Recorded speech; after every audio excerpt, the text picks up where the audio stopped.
నిన్న రిలీజ్ అయిన game changer trailer break down video అయితే ఈ రోజు మనం చేయబోతున్నాం. సో అసలు నేను ఈ ట్రైలర్ లో నోటీస్ చేసిన పాయింట్లు ఏంటి అవన్నీ కూడా నేను మీకు ఈ వీడియోలో చెప్తాను. Welcome back to movie done Telugu.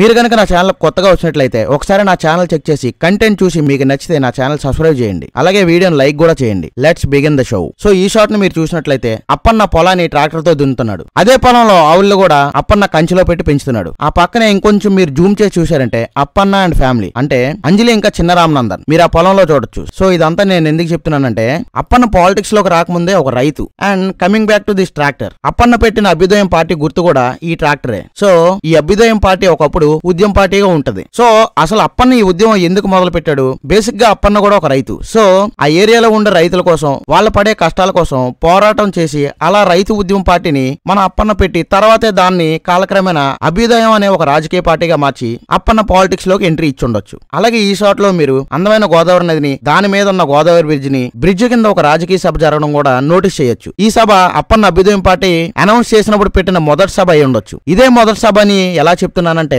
Story ప్రకారం అప్పన్న అండ్ ఫ్యామిలీ ఈ గోదావరి పరిసర ప్రాంతాల్లోనే నివాసం ఉంటారు. సో అప్పన్న పోరాడేది ఆ గోదావరి పరిసర ప్రాంతాల్లోని రైతుల కోసం, అక్కడ ఉండే ప్రజల కోసం కాబట్టి తన మొదటి రాజకీయ సభను కూడా గోదావరి పరిసర ప్రాంతాల్లోనే పెట్టి ఉండొచ్చు. మనకి ఈ గోదావరి లొకేషన్ లోనే అంజలి ఇంకా అప్పన్న క్యారెక్టర్ మీద ఒక రిచ్ డ్యూట్ కూడా ఉందని శంకర్ గారు ఆల్రెడీ చెప్పారు. కాకపోతే ఆ సాంగ్ ఇంకా రిలీజ్ చేయలేదు. సో అప్పన్న ఇలా అభ్యుదయం అనే రాజకీయ పార్టీ పెట్టాక ఎలాంటి బహిరంగ సభలు ఉమ్మడి ఆంధ్రప్రదేశ్ లో చాలా చోట్ల జరుగుతాయి. ఎగ్జాంపుల్ కి ఈ షాట్ లో మీరు చూసినట్లయితే హైదరాబాద్ లోని చార్మినార్ దగ్గర కూడా అప్పన్న తన అభ్యుదయం పార్టీ తాలూకా బహిరంగ సభ పెట్టాడు. అలాగే వైజాగ్ లో కూడా అప్పన్న అభ్యుదయం పార్టీ తాలూకా బహిరంగ సభ కూడా పెట్టాడు. బ్యాక్గ్రౌండ్ లో మీరు వైజాగ్ హార్బర్ ని చూడవచ్చు. అలాగే మీరు అక్కడ బ్యానర్ చూసినట్లయితే అభ్యుదయం రావాలి అప్పన్న కావాలి అని కూడా ఉంది. నెక్స్ట్ మీరు ఈ షాట్ చూసినట్లయితే ఈ ట్రైలర్ లోనే చాలా ఇంపార్టెంట్ షాట్ అనమాట. ఎందుకంటే ఈ ఐపీఎస్ లుక్ లోనే మనకి స్టోరీకి సంబంధించిన చాలా డీటెయిల్స్ అయితే రివీల్ చేస్తుంది. అండ్ దాంతో పాటు టోటల్ గేమ్ చేంజర్ అనే స్టోరీని మార్చిపోయేది కూడా ఈ ఐపీఎస్ లుక్. దానికి రీజన్స్ మీకు చెప్తాను. దాంతో పాటు ఈ లుక్ మీద అందరికి చాలా డౌట్స్ ఉన్నాయి. ఫర్ ఎగ్జాంపుల్ కి గేమ్ చేంజర్ మూవీలో రామ్ చరణ్ గారు త్రిబుల్ రోల్ ప్లే చేశారు. అందులో ఒకరు పొలిటీషియన్ అప్పన్న అయితే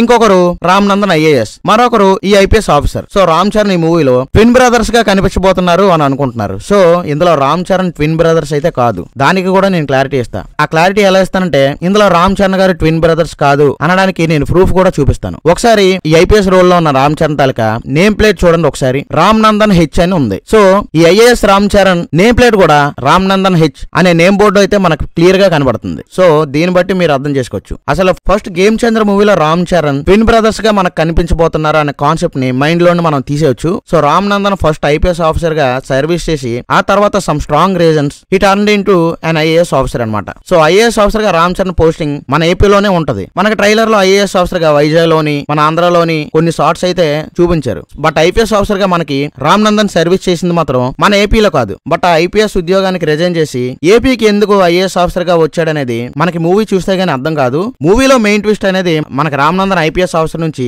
ఐఏఎస్ ఆఫీసర్ గా ఎందుకు టర్న్ అయ్యాడు అనేదే ఉంటది. అలాగే దాంతో పాటు రామ్ నందన్ ఐపీఎస్ ఆఫీసర్ గా ఏపీలో వర్క్ చేయలేదు అని నేను ఎలా చెప్పగలిగానంటే రామ్ చరణ్ వేసుకున్న పోలీస్ యూనిఫామ్ ఒకసారి మీరు అబ్జర్వ్ చేస్తే అది ఏపీ పోలీస్ లోగో కాదు. అలాగే తెలంగాణ పోలీస్ లోగో కూడా కాదు. టోటల్ అక్కడ ఉన్న పోలీస్ అందరూ కూడా సేమ్ ఇదే లోగోతో మనకు కనిపించారు. సో ఈ లోగో మన తెలుగు స్టేట్స్ కి సంబంధించిన పోలీస్ లోగో కాదు కాబట్టి సమ్ అదర్ స్టేట్ లో రామ్ చరణ్ గారు అయితే ఐపీఎస్ ఆఫీసర్ గా వర్క్ చేశారని క్లియర్ గా చెప్పొచ్చు. అలాగే ఇక్కడ మీరు చూసుకుంటే రాజ్ గుట్కా అని సమ్ గుట్కా కూడా అయితే మనకి కనిపిస్తుంది. సో ఇది ఐపీఎస్ ఆఫీసర్ రామ్ నందన్ ఆ గుట్కా కూడా సీజ్ చేసే సీన్ అయి ఉండొచ్చు. అలాగే ఈ ట్రైలర్ లో మనకి అప్పన్న చాలా సీన్స్ లో ఇలా రెండు చేతులు కలిపి అందరికి చూపిస్తున్నాడు సింబాలిక్ గా. మేబీ ఇది ఫ్రెండ్షిప్ కి గుర్తయి ఉండొచ్చు. ఎందుకంటే ఈ స్టోరీ ప్రకారం ఇద్దరు చేతులు కలిపారంటే అది ఒకరి చెయ్యి అప్పన్నది ఇంకొకరిది శ్రీకాంత్ చెయ్యి అయ్యి ఉండొచ్చు. సో ఈ అభ్యుదయం పార్టీలో ఇద్దరు ఇంపార్టెంట్ నాయకులు ఉన్నారు. అందులో ఒకరు అప్పన్న ఇంకొకరు మనకి శ్రీకాంత్. సో వాళ్ళ ఫ్రెండ్షిప్ కి సింబాలిక్ గా ఇలా రెండు చేతులు కలిపి మనకు చూపిస్తూ ఉండొచ్చు. సో అలా తన ఫ్రెండ్ అప్పన్నకి వెన్నుపోటు పొడిచాడని మనకి ఎమోషన్ బిల్డప్ చేయడానికి ఇదంతా ఎస్టాబ్లిష్ చేయి ఉండొచ్చు. ఇలా చేతులు కలిపి ప్రతిసారి కూడా చూపించడం ఇలాంటివన్నీ కూడా. అలాగే ఈ షాట్ లో మనకి విశాఖ యూనివర్సిటీ అనే బోర్డు అయితే కనిపిస్తుంది. సో ఈ యూనివర్సిటీకి రామ్ నందన్ ని చీఫ్ గెస్ట్ గా పిలిచినప్పుడు ఈ ఫైట్ సీన్ వస్తుంది. ఇక్కడ మీరు చూసుకుంటే వెల్కమ్ టు రామ్ నందన్ అని బోర్డు అయితే ఉంది. సో నాకు తెలిసి అది ఒక కాలేజ్ గేమ్స్ కండక్ట్ చేసినప్పుడు అందులో విన్నర్స్ కి అవార్డు ప్రెజెంటేషన్ చేయడానికి మన రామ్ నందన్ ఐఏఎస్ ని చీఫ్ గెస్ట్ గా పిలిచి ఉండొచ్చు. సో మీరు అక్కడ చూసుకుంటే ఈ గేమ్స్ అవి జరిగిన అట్మాస్ఫియర్ అంతా కూడా మీరు అక్కడ చూడొచ్చు. ఆ ప్లే కోర్టు ఇవన్నీ కూడా ఈ షాట్ లో మనకు చూపించారు. అలాగే మీరు ఈ సీన్ లో చూసుకుంటే ఇక్కడ ఈసేవ బోర్డు అని కనిపిస్తుంది. ఆ కింద మనకు వైన్ షాప్ బోర్డు కూడా కనిపిస్తుంది. సో ఇది కొంచెం స్ట్రేంజ్ గా ఉంది. ఆ వైన్ షాప్ మీద మనకు రౌడీలు కూడా కనిపిస్తున్నారు. సో ఆ ప్లేస్ కి రామ్ నందన్ హెలికాప్టర్ లో వచ్చాడు విత్ పోలీస్ ప్రొటెక్షన్. మేబీ అక్కడ ఒక యాక్షన్ సీన్ అయితే ఉంటది. అలాగే ఈ షాట్ లో మనం అజయ్ అజయ్ ఘోష్ గారిని, ఆ పక్కన నవీన్ చంద్ర అండ్ జబర్దస్త్ రఘును కూడా అబ్జర్వ్ చేయొచ్చు. సో వీళ్ళందరూ కూడా ఈ సినిమాలో రోల్స్ అయితే ప్లే చేశారు. అండ్ ఇది ఐఏఎస్ రామనందన్ బియ్యం కూడా ఉన్ని రైడ్ చేసే సీన్ అని మనకు అర్థం అవుతుంది. ఈ సీన్ లో బ్రీఫ్ కేస్ లో ఉన్న 500 నోట్స్ మీరు చూడొచ్చు. అసలు ఇవి 500 నోట్సా లేకపోతే 100 రూపీ నోట్స్ అనేవి క్లారిటీ లేదు. అంత ఫేక్ గా కనిపిస్తున్నాయి ఈ నోట్స్. ఆ నోట్స్ చూస్తే ఓల్డ్ గానే ఉన్నాయి, అంటే ఏదో పీరియాడిక్ మూవీలో నోట్స్ ఎలా ఉంటాయి అలా కనిపిస్తున్నాయి. బట్ ఆ పక్కనే మనం చూసుకుంటే టెలిఫోన్ ఇంకా ఆ గాజు గ్లాసెస్ ఇవన్నీ కూడా చాలా మోడర్న్ గానే ఉన్నాయి. ఇది కూడా స్ట్రేంజ్ గా ఉంది. నెక్స్ట్ ఈ గోదావరి ఒడ్డున చాలా బర్రెలు కనిపిస్తున్నాయి. అక్కడ కుప్పలుగా ఉన్నది ఉప్పు అని అనుకుంటారేమో, అది ఉప్పు అయితే కాదు, అది మట్టి, ఇసుక. సో మేబీ అక్కడ ఇసుక మాఫియా అరాచకాలు అవి కూడా ఎక్కువగా ఉండుండొచ్చు. అంటే గోదావరి నది పరిసరాల్లో నుంచి అక్రమంగా ఇసుకను తరలించడం ఇలాంటివన్నీ కూడా జరుగుతూ ఉండొచ్చు. దాంతోపాటు ఈ సీన్ లో చరణ్ ఒక వైట్ హార్స్ మీద అయితే మనకి రైడ్ చేస్తున్నట్లయితే చూపిస్తున్నారు. బట్ అదే హార్స్ ని మనం ఈ షాట్ లో చూసుకుంటే రామ్ చరణ్ ఇంకా ఆ వైట్ హార్స్ ఇక్కడ మనకి వాటర్ లో స్విమ్మింగ్ చేస్తున్నట్టు కనిపిస్తుంది. సో ఈ హార్స్ తో పాటు రామ్ చరణ్ స్విమ్మింగ్ చేస్తున్నాడా లేకపోతే వాటర్ లో పడిపోయిన గుర్రాన్ని సేవ్ చేస్తున్నాడా అనేది అర్థం కావట్లేదు. So that's it for today guys. Video మీకు నచ్చినట్లయితే లైక్ చేసి మన ఛానల్ సబ్స్క్రైబ్ చేయండి.